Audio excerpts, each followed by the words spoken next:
Hello' student, আজি topic হ'ল ৰাসায়নিক বিক্ৰিয়া আৰু সমীকৰণ। এইটো ক্লাছ 10ৰ প্ৰথম অধ্যায় হয় আৰু তোমালোকে জানা যিহেতু 2025ৰ যিটো মেট্ৰিক পৰীক্ষা হ'ব তাত তোমালোকৰ MCQ থাকিব আৰু তোমালোকৰ MCQৰ কাৰণে কনচেপ্টখিনি ভালদৰে বুজিব লাগিব। সেইকাৰণে আজি ভিডিঅ'টো মই লৈ আহিলোঁ আৰু তোমালোকে এইটো ভিডিঅ' চালে তোমালোকৰ প্ৰথম অধ্যায়খিনি মই 90% তোমালোকৰ কমপ্লিট হৈ যাব আৰু তোমালোকে যদি ধৈৰ্য সহকাৰে দেখা তেনেহ'লে তোমালোকে অল এনসাৰ ইয়াৰ পৰা মানে এটা কোৱেশ্চন তোমালোকৰ মিছ নাযায়। তো ভিডিঅ'টো ষ্টাৰ্ট কৰোঁ টাইম ৱেষ্ট নকৰি। তো আজি এইটো টপিক হ'ল ৰাসায়নিক বিক্ৰিয়া আৰু সমীকৰণ। ইয়াতে ৰাসায়নিক বিক্ৰিয়া বুজাৰ আগতে তোমালোকে এটা বস্তু ভালদৰে বুজিব লাগিব। আমি জানো, আমি ক্লাছ 9ত পঢ়িছিলোঁ যে যিকোনো পদাৰ্থ কি পৰিৱৰ্তনশীল। যিকোনো পদাৰ্থ তোমালোকে ভাবি লোৱা যদি এইটো কলমে আছে, কলমটো যদি আমি থৈ দিওঁ তেনেহ'লে লাহে লাহে কি হ'ব, এইটো পৰিৱৰ্তন হৈ যাব। আৰু যিকোনো বস্তু আমি যদি থৈ দিওঁ, গাখীৰ থৈ দিলে গাখীৰখিনি পৰিৱৰ্তন হৈ দৈ হৈ যায়। সকলো বস্তু লো এটা মাটিত পেলাই থ'লে মামৰ দৰে। আমি জানো আমাৰ বিশ্ব ব্ৰহ্মাণ্ডত যিমানখিনি বস্তু আছে সকলো বস্তু কি হয় পৰিৱৰ্তনশীল। আৰু আমি জানি পদাৰ্থ কি যে পদাৰ্থ আমাৰ চাৰিওফালে দেখি থকা সকলো বস্তুকে আমি কি পদাৰ্থ বুলি কওঁ। সেইকাৰণে পদাৰ্থ পৰিৱৰ্তনশীল। সেইকাৰণে পদাৰ্থ দুই ধৰণৰ পৰিৱৰ্তন হয়। এটা হ'ল ভৌতিক পৰিৱৰ্তন আৰু এটা হ'ল তোমালোকৰ ৰাসায়নিক পৰিৱৰ্তন। জানিব লাগিব এইখিনি প্ৰথমতে। ৰাসায়নিক পৰিৱৰ্তন। ভিডিঅ'টো ইমান ক্লিয়াৰ নহ'ব চাগে, কাৰণ মোৰ লগত ইমান কেমেৰা এইবিলাক নাই। তো আজি এইটো ভিডিঅ' চোৱাৰ পিছত তোমালোকে 100% ভাল লাগিব, মই সেইটো গেৰাণ্টি দি কৈ আছোঁ। প্ৰথমে তোমালোকে ভৌতিক পৰিৱৰ্তনখিনি বুজাৰ আগতে এটা বস্তু লক্ষ্য কৰিব লাগিব। ধৰি লোৱা তোমালোকৰ ওচৰত এটা কি কাঁচৰ গিলাচ আছে। গিলাচখিনি কি হ'ল, পৰি গৈ ভাঙি গ'ল, কাঁচৰ টুকুৰা হৈ গ'ল, ভাঙি কাঁচৰ টুকুৰা হৈ গ'ল।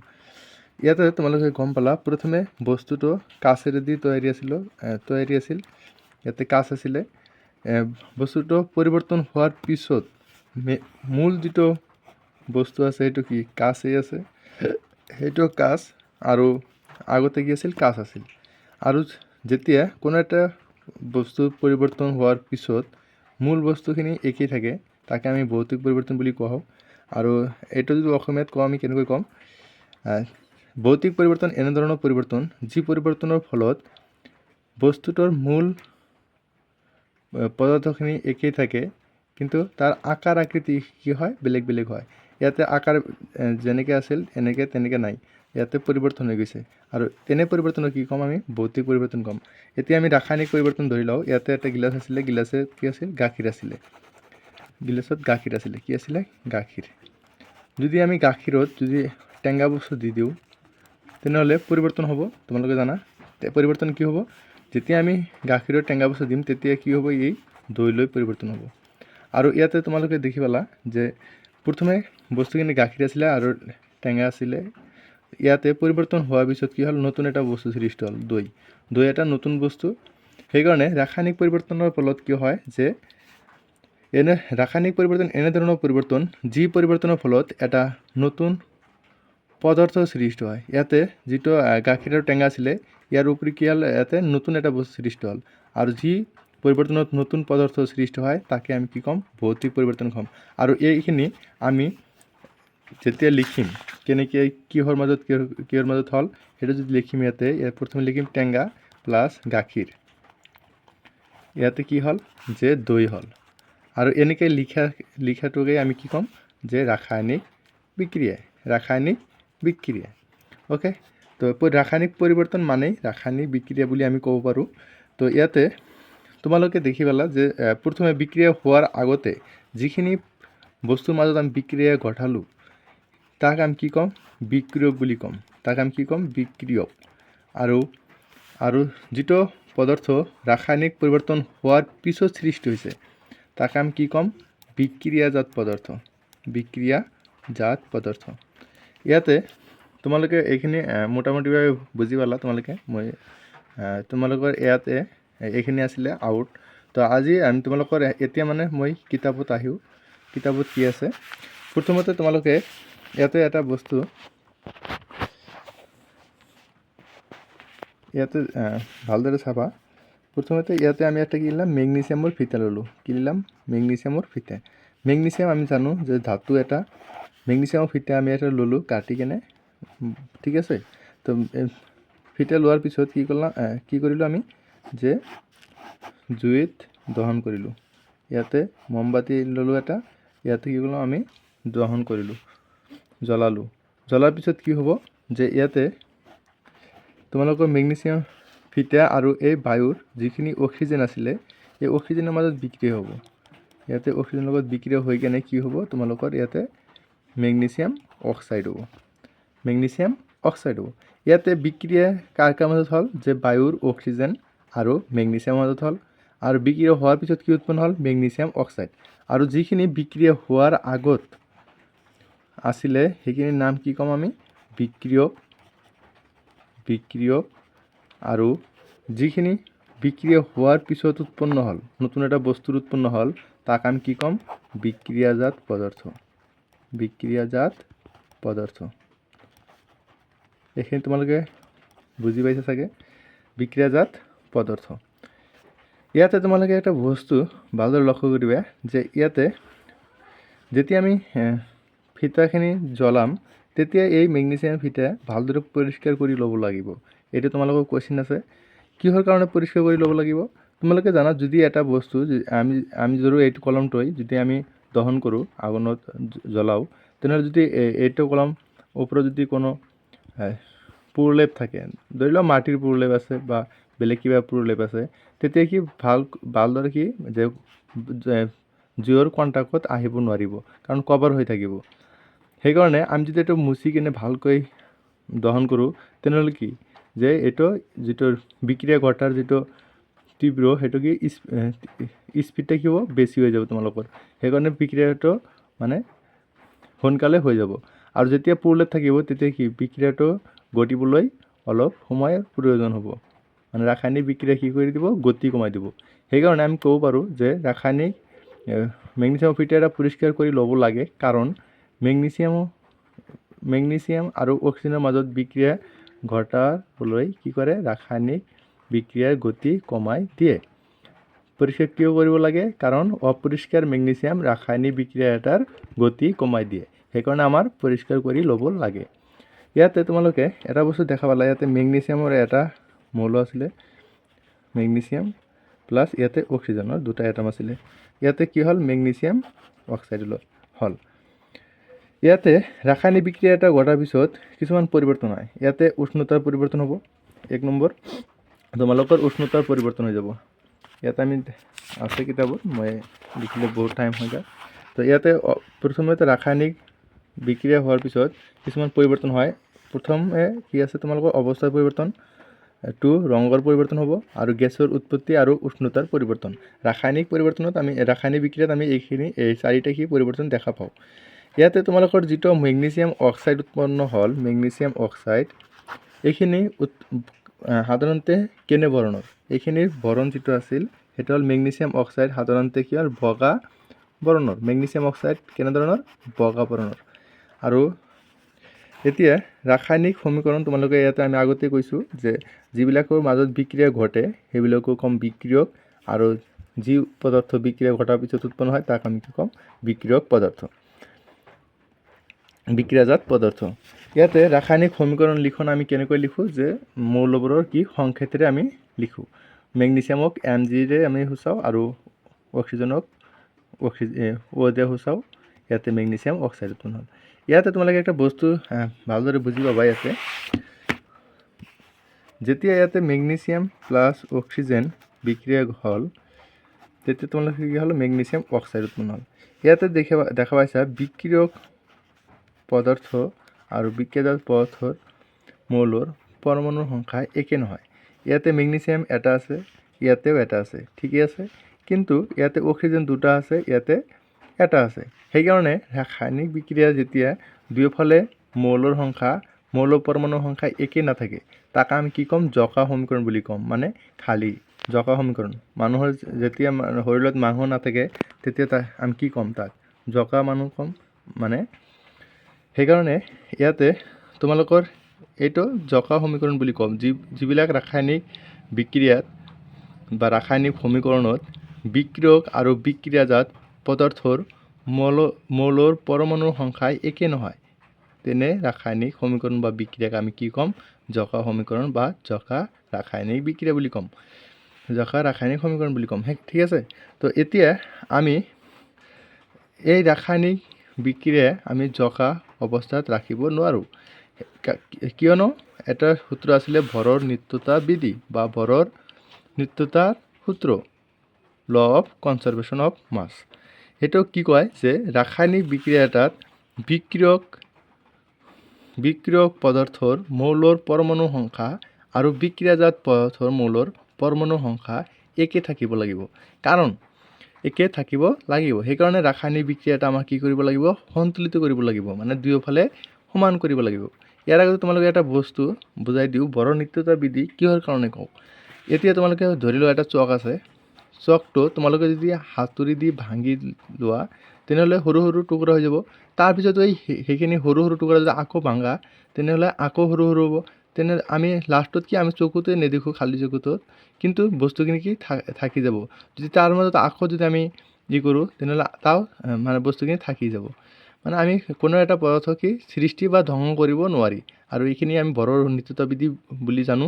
আৰু ৰাসায়নিক বিক্ৰিয়াত আমি কি কৈছোঁ যে বিক্ৰিয়ক পদাৰ্থৰ মৌল পৰমাণু সংখ্যা আৰু বিক্ৰিয়াজাত পদাৰ্থৰ মৌল পৰমাণু সংখ্যা কি থাকিব লাগিব? একেই থাকিব লাগিব, কাৰণ শেষ নহয়। এতিয়া তোমালোকে ধৰি লোৱা ইয়াতে চেনি আছিলে 1 কেজি, 1 কেজি, আৰু পানী ল'লা তোমালোকে 1 কেজি।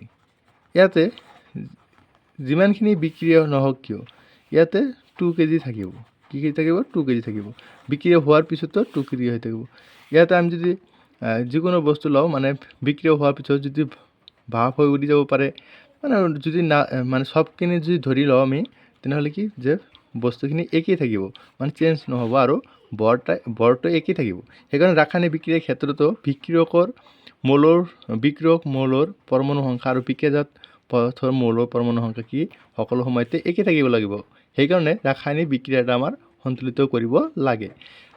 এতিয়া আমি শিকিম কেনেকৈ ৰাসায়নিক বিক্ৰিয়া এটা সন্তুলিত কৰিব লাগে। আমি ইয়াতে এটা উদাহৰণ ইয়াতে কিতাপে যিটো আছে সেইটো লওঁ। ইয়াতে ধৰি লওঁ আইৰণ আছে প্লাছ পানী, কি হ'ল? Ferrous oxide plus hydrogen, ferric oxide plus hydrogen. ইয়াতে তোমালোকে দেখি পাইছা যে ইয়াতে আইৰণ এটা আছে, ইয়াতে আইৰণ 3টা আছে, আৰু ইয়াতে বিক্ৰিয়ক পদাৰ্থ হাইড্ৰজেন 2টা, অক্সিজেন এটা আছে, ইয়াতে হাইড্ৰজেন 2টা, অক্সিজেন 4টা আছে। আমি এতিয়া গম পালোঁ যে দুয়োফালে কাৰ্চিনৰ দুয়োফালে কি মৌলৰ পৰমাণু সংখ্যা একে নহয়, সেইকাৰণে মৌলটো জকা সমীকৰণ অৱস্থাত আছে।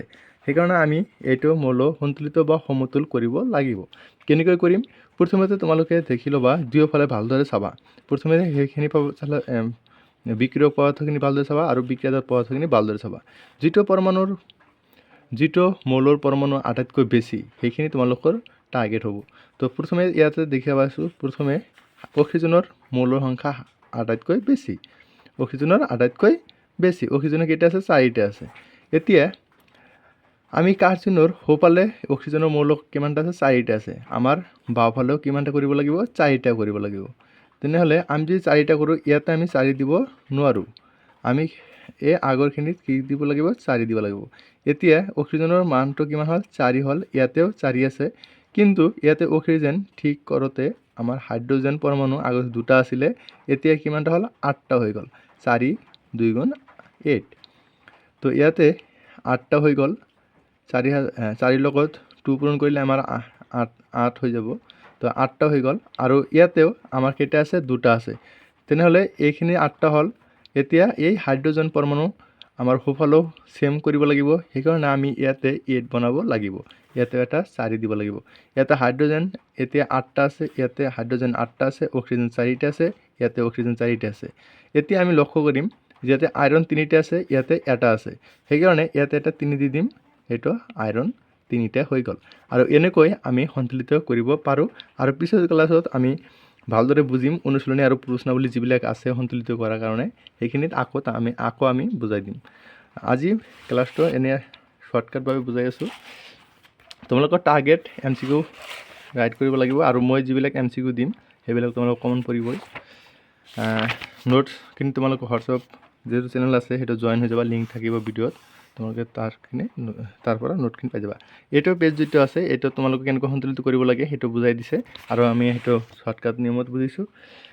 এতিয়া তোমালোকৰ ইয়াতে ৰাসায়নিক বিক্ৰিয়াৰ প্ৰকাৰ, ৰাসায়নিক বিক্ৰিয়া কেইধৰণৰ হ'ব পাৰে। ৰাসায়নিক বিক্ৰিয়া কেইধৰণৰ আমি জানো যে এটা পদার্থ বিক্রিয়া ঘটার পিছত বা পরিবর্তন হওয়ার পিছত কি নতুন এটা বস্তু সৃষ্টি হয় তাকে আমি রাসায়নিক বিক্রিয়া বুলি কওঁ। এতিয়া রাসায়নিক বিক্রিয়ার প্রকার কি কি হ'ব পাৰে। প্ৰথমতে তোমালোকৰ সংযোজন বিক্ৰিয়া, প্ৰথমতে কি আছে সংযোজন বিক্ৰিয়া, সংযোজন বিক্ৰিয়া। প্ৰথমতে তোমালোকে কি আছে সংযোজন বিক্রিয়া। সংযোজন মানে তোমালোকে গম পাইছা যে সংযোগ হ'ব, ইয়াতে কি হ'ব সংযোগ, যে ইয়াতে যিকোনো বস্তু কি তোমাৰ সংযোগ হ'ব। ইয়াতে যিকোনো আমি দুটা পদাৰ্থ ল'লোঁ, এটা ল'লোঁ কেলছিয়াম অক্সাইড আৰু যেতিয়া আমি পানী ল'ম তেতিয়া ইয়াৰ মাজত সংযোগ হৈ মানে বিক্ৰিয়া ঘটিব, বিক্ৰিয়া ঘটাৰ পিছত কি হ'ব কেলছিয়াম হাইড্ৰ অক্সাইড, কেলছিয়াম হাইড্ৰ অক্সাইড। ইয়াতে তোমালোকে এটা বস্তু ভালদৰে লক্ষ্য কৰিবা, ইয়াতে এই কেলছিয়াম অক্সাইডক আমি কি বুলি কওঁ পুৰাচন বুলি কওঁ। কেলছিয়াম অক্সাইডৰ কি বুলি কওঁ পুৰাচন। পুৰাচনৰ সংকেত কি calcium oxide CaO, calcium oxide. আৰু কেলছিয়াম অক্সাইডৰ কোনটো অৱস্থাত আছিলে ভৌতিক অৱস্থা কোনটো আছিলে সলিড, সলিড মানে কঠিন অৱস্থাত আছিলে। আৰু এই পানীখিনি কোনটো অৱস্থাত আছিলে লিকুইড বা জলীয় অৱস্থাত আছিলে। এতিয়া যিটো পদাৰ্থ উৎপন্ন হ'ল সেইটোৰ নাম কি হ'ল শীতলিত চূণ, শীতলিত চূণ।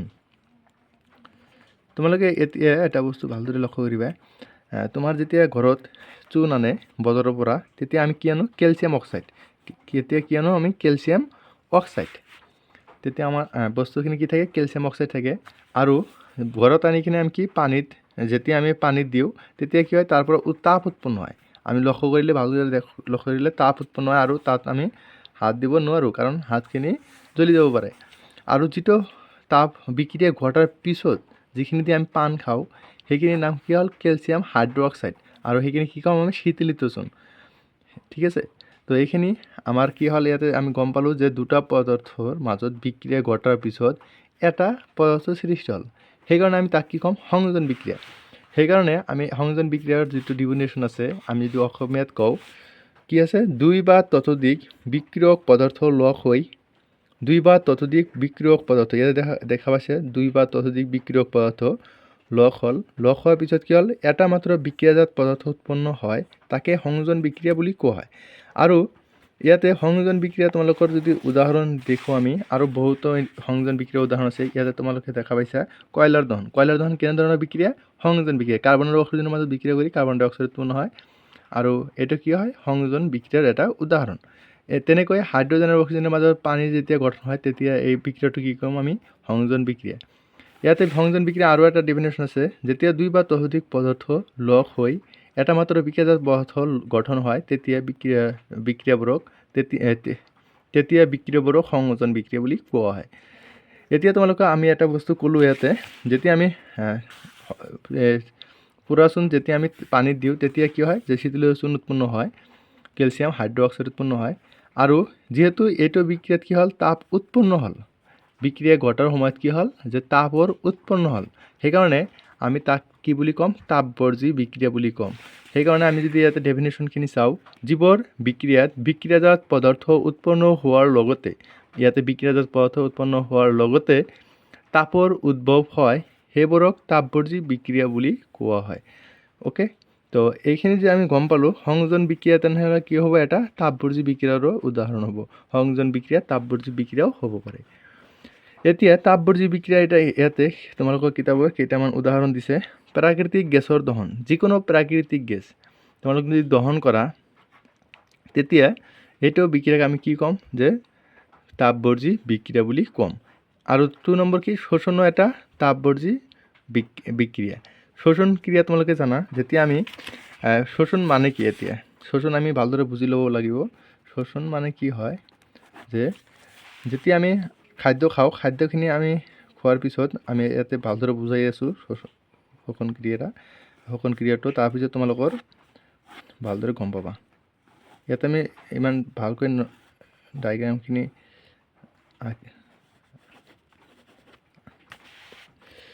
ইয়াতে তোমালোকৰ ভালদৰে আঁকিব লাগিব। মোৰ ষ্টেম্প নাই, মোবাইলখিনি হাতত ধৰিব লাগিব লাগে আৰু লিখিব লাগে, সেইকাৰণে ছবিখিনি ভাল নহ'ব।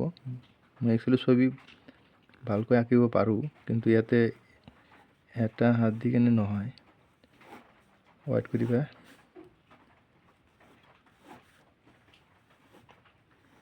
এটা পাকস্থলী, ক্ষুদ্ৰান্ত আৰু এইটো বৃহদন্ত্ৰ আমি দিলোঁ। আৰু লাষ্টত তোমালোকৰ চেপ্টাৰ যিটো আছে জীৱন প্ৰক্ৰিয়া, তাতে তোমালোকে ভালদৰে পাই যাবা, তাতে ভালদৰে বুজাম।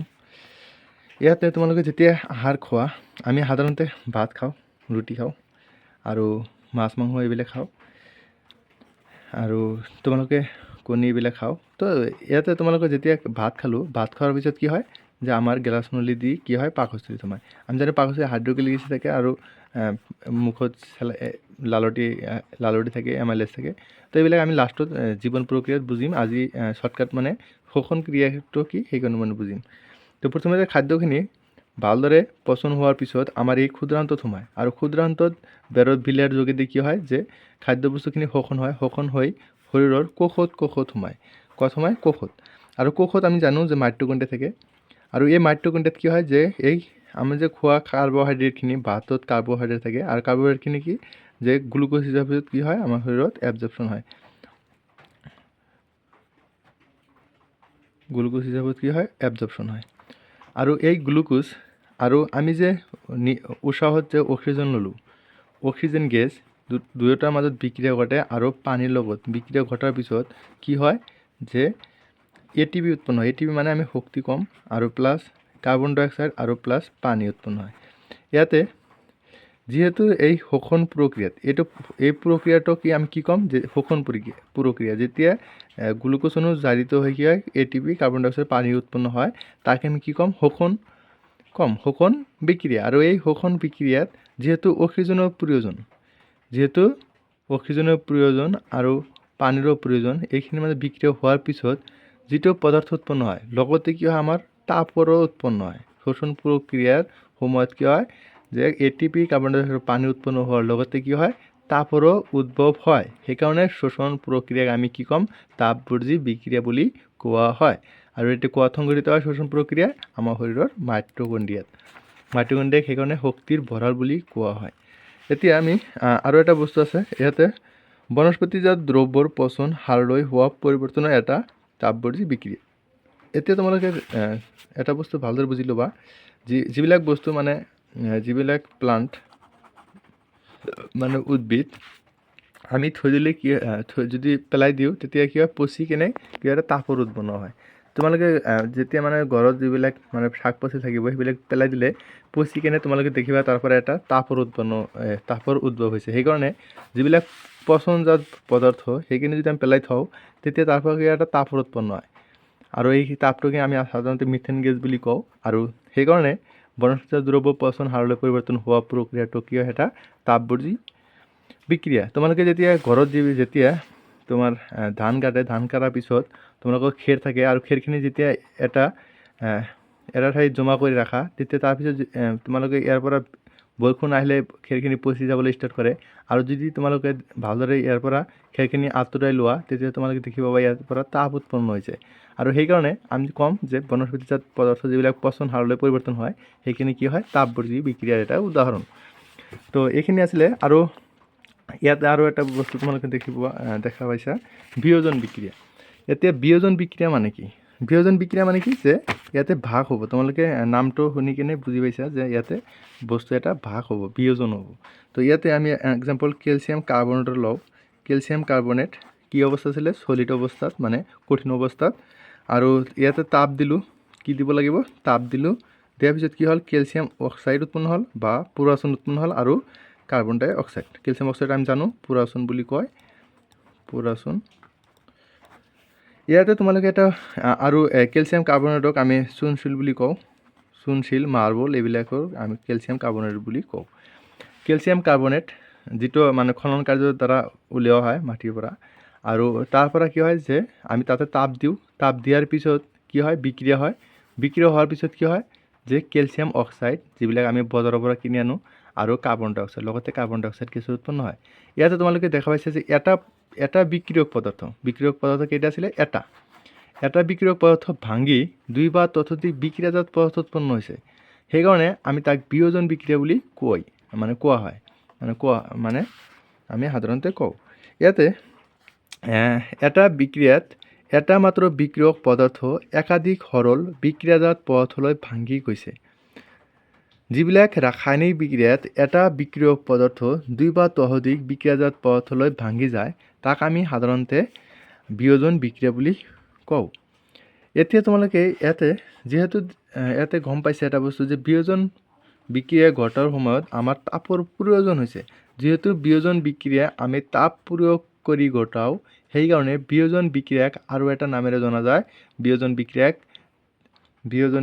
তাপীয় বিয়োজন বিক্ৰিয়া বুলি কোৱা হয় তাপীয় বিয়োজন বিক্ৰিয়া বুলিও কোৱা হয় কাৰণ বিয়োজন বিক্ৰিয়া এটা তাপ প্ৰয়োগ কৰি ঘটোৱা হয় সেইকাৰণে বিয়োজন বিক্ৰিয়াক তাপীয় বিয়োজন বিক্ৰিয়া বুলিও কোৱা হয় ইয়াতে তোমালোকৰ বহুতখিনি আছে ইয়াতে তোমালোকে এটা বস্তু দেখা পাইছা যে ফেৰাছ সালফেট তাপ দিলোঁ ফেৰিক অক্সাইড আৰু সালফাৰ ডাইঅক্সাইড আৰু সালফাৰ ট্ৰাইঅক্সাইড উৎপন্ন হৈছে ইয়াতে এটা বস্তু আছিলে তাপ দিয়াৰ পিছত কি হ'ল দুই বা ততোধিক বিক্ৰিয়াজাত পদাৰ্থলৈ কি হ'ল ভাঙি গ'ল সেইকাৰণে এইটো এটা কি হয় তাপবৰ্জী বিয়োজন বিক্ৰিয়া এটা উদাহৰণ হৈছে তো ইয়াতে এটা বস্তু তোমালোকে ভালদৰে লক্ষ্য কৰা যেহেতু বিয়োজন বিক্ৰিয়াত তাপৰ উদ্ভৱ নহ'ল ইয়াতে তাপ প্ৰয়োগ কৰা হ'ল আমি কি কৰিলোঁ তাপ ইয়াতে দিলোঁ আৰু ইয়াতে উদ্ভৱ নহ'ল যেহেতু সংযোজন বিক্ৰিয়াত কি হ'ল তাপৰ উৎপন্ন হৈছিলে আৰু ইয়াতে আমি তাপ প্ৰয়োগ কৰিলোঁ সেইকাৰণে বিয়োজন বিক্ৰিয়াক আমি তাপ শোষক বা তাপ গ্ৰাহী বিক্ৰিয়া বুলি কোৱা হয় আৰু বিয়োজন বিক্ৰিয়াক কি ক'ম আমি তাপ শোষক বা তাপ গ্ৰাহী বিক্ৰিয়া যেহেতু বিয়োজন বিক্ৰিয়াক তাপ প্ৰয়োগ কৰা হয় সেইকাৰণে তাপগ্ৰাহী বা তাপ শোষক বিক্ৰিয়া এতিয়া তাপ শোষক বা তাপ গ্ৰাহী বিক্ৰিয়া কি হয় কওঁ যে জীৱ ৰাসায়নিক বিক্ৰিয়াত তাপৰ শোষণ হয় আমি এনেকৈ ক'ব পাৰোঁ জীৱ ৰাসায়নিক বিক্ৰিয়াত তাপৰ শোষণ হয় তেনে ৰাসায়নিক বিক্ৰিয়াক আমি তাপ গ্ৰাহী বিক্ৰিয়া বা তাপ শোষক বিক্ৰিয়া বুলি কওঁ এতিয়া তোমালোকে ইয়াতে এটা কাৰ্যকলাপ আছিলে তোমালোকে ইয়াতে ভালদৰে লক্ষ্য কৰিবা ইয়াতে কি কৰিলে এটা টিউব ল'লোঁ টিউবত কি দিলোঁ আমি লেড নাইট্ৰেট আৰু লেড নাইট্ৰেটৰ লগত কি কৰিলোঁ আমি যে তাপ দিলোঁ লেড নাইট্ৰেটত কি দিলোঁ আমি তাপ দিলোঁ তেতিয়া কি উৎপন্ন হ'ল নাইট্ৰজেন ডাইঅক্সাইড উৎপন্ন হ'ল আৰু এই উৎপন্ন হোৱা নাইট্ৰজেন ডাইঅক্সাইড যিটো আছিলে আৰু ধোঁৱা যিটো উৎপন্ন হ'ল সেইটো কি হ'ল যে মুগা বৰণৰ ধোঁৱা ওলায় যেতিয়া আমি লেড নাইট্ৰেটত দহন কৰোঁ তেতিয়া এক ধৰণৰ ধোঁৱা ওলায় আৰু সেই ধোঁৱাৰ বৰণ কেনেকুৱা সেইটো আমি কি ক'ম মুগা বৰণ ইয়াতে বিক্ৰিয়াটো ইয়াতে বুজাই দিছে দিয়া আছে লেড নাইট্ৰেট বিক্ৰিয়াখিনি তোমালোকে ভালদৰে মুখস্থ কৰিব লাগিব মানে দেখিব লাগিব বিক্ৰিয়াখিনি আহিব লেড নাইট্ৰেট আৰু লেড অক্সাইড উৎপন্ন হ'ল নাইট্ৰজেন ডাইঅক্সাইড উৎপন্ন হ'ল আৰু অক্সিজেন উৎপন্ন হ'ব ইয়াতে যেহেতু তাপ প্ৰয়োগ কৰা হ'ল এইটো এটা কি হ'ব তাপ গ্ৰাহী বিক্ৰিয়া হ'ব বা তাপ শোষক বিক্ৰিয়া হ'ব ইয়াতে তোমালোকে এটা বস্তু দেখা যেতিয়া আমি সিলভাৰ ক্লোৰাইড এইটো কি কওঁ আমি সিলভাৰ ক্লোৰাইড এই সিলভাৰ ক্লোৰাইডক যেতিয়া আমি সূৰ্যৰ পোহৰত ৰাখোঁ সূৰ্যৰ পোহৰ ইয়াতে কি দিওঁ আমি যেতিয়া সূৰ্যৰ পোহৰ দিয়া হয় সাধাৰণতে সিলভাৰ ক্লোৰাইডৰ বৰণ কেনেকুৱা হয় এইটো বৰণ হয় বগা সাধাৰণতে সিলভাৰ ক্লোৰাইডৰ বৰণ বগা হয় যেতিয়া সূৰ্যৰ পোহৰ দিওঁ তেতিয়া এইটো সিলভাৰ ক্লোৰাইড ভাঙি কি হয় সিলভাৰ প্লাছ ক্লোৰিনলৈ পৰিৱৰ্তন হয় আৰু এইখিনি পদাৰ্থ যিখিনি উৎপন্ন হ'ব সূৰ্য পোহৰ দিয়াৰ পিছত সেইখিনি কি হ'ব মটীয়া বৰণৰ হ'ব কি বৰণৰ হ'ব মটীয়া সেইকাৰণে সিলভাৰ ক্লোৰাইড যেতিয়া সূৰ্যৰ পোহৰত ৰখা হয় তেতিয়া কি হয় মটীয়া বৰণৰ সৃষ্টি হয় তাৰপিছত তোমালোকে ইয়াতে এটা এক্সাম্পল আছে সেম বেৰিয়াম সিলভাৰ ব্ৰোমাইড সূৰ্যৰ পোহৰ দিলে কি হ'ব সিলভাৰ প্লাছ ব্ৰোমাইড তো ইয়াতে তোমালোকে যি দুটা বিক্ৰিয়া দেখিলে এটা আছিলে তোমাৰ সিলভাৰ ক্লোৰাইড সূৰ্যৰ পোহৰ দিলোঁ সিলভাৰ প্লাছ ক্লোৰিন উৎপন্ন হ'ল আৰু এটা আছিলে সিলভাৰ ব্ৰোমাইড সূৰ্যৰ পোহৰ দিলোঁ সিলভাৰ প্লাছ ব্ৰোমাইড উৎপন্ন হ'ল আৰু এই দুটা বিক্ৰিয়া সাধাৰণতে তোমালোকৰ কলা বগা ফটোগ্ৰাফীত ব্যৱহাৰ কৰা হয় যিবিলাক কলা আৰু বগা কালাৰৰ ফটো আছে সেইবিলাকত কি কৰা হয় এই দুটো ৰিয়েকশ্যন বিক্ৰিয়া ব্যৱহাৰ কৰা হয় আৰু ইয়াতে তোমালোকক আৰু এটা বস্তু কৈছিলোঁ, তাপগ্ৰাহী বিক্ৰিয়া। পদাৰ্থৰ বিয়োজন বিক্ৰিয়াবোৰত তাপ, পোহৰ শক্তি আদি প্ৰয়োগ কৰি ঘটোৱা হয়, সেইবিলাক জানো আমি। এতিয়া তাপগ্ৰাহী বা তাপ শোষক বিক্ৰিয়া কি? যিবোৰ বিক্ৰিয়াত শক্তি শোষিত হয় বা তাপ শোষিত হয় তেনেবোৰ বিক্ৰিয়াক তাপগ্ৰাহী বিক্ৰিয়া বোলে। এতিয়া তোমালোকৰ যিখিনি পিছৰ টপিক আছে সেইখিনি মই পাৰ্ট 2 দি দিম। আজিৰ কাৰণে এইখিনি আছিলে, আৰু এইটো নতুন চেনেল হয় আৰু ইমান কেমেৰা এইবিলাকৰ ফেচিলিটি নাই। আৰু তোমালোকৰ মই আৰু ভালদৰে বুজাম। তোমালোকে কেনে পালা ভিডিঅ'খিনি তোমালোকে কমেণ্ট বক্সত জনাবা। আৰু চবে মানে প্ৰথমৰ বাবে ভিডিঅ'খিনি বনাই আছোঁ, সেইকাৰণে কিছুমান ভুল হ'ব পাৰে, সেইকাৰণে তোমালোকে দেখি ল'বা। আৰু মই আৰু ভালদৰে তোমালোকক বুজোৱাৰ চেষ্টা কৰিম। আজিৰ কাৰণে এইখিনি আছিলে, আগত আৰু ভালদৰে ভিডিঅ' বনাবলৈ চেষ্টা কৰিম।